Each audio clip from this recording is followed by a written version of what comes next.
Hala tumetoa sare ya kwanza na Azam, tumetoa sare ya pili na TRA, tumetoa sare ya tatu na Mtibwa. Mbona juzi wenzetu Azam wametoa sare? Simba wenyewe wametoa sare. Mbona walalamiki marefa?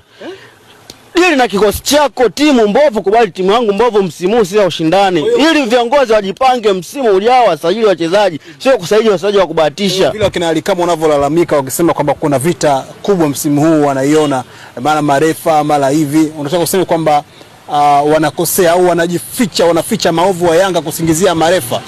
Nishawahi kusema na leo narudia tena. Unajua hawa wanaopata chance ya kutuwakilisha sisi mashabiki na wanachama, ikiwepo huyo Alikamwe msemaji wetu. Sawa, sikatai, lakini sometimes waangalie vitu vya kuongea. Unajua mechi inapoisha kama hii, inatakiwa sisi wanachama na mashabiki ndio tunaumia zaidi huko mtaani. Angalau tupe fact za mpira. Bana leo kuna kitokea 1 2 3.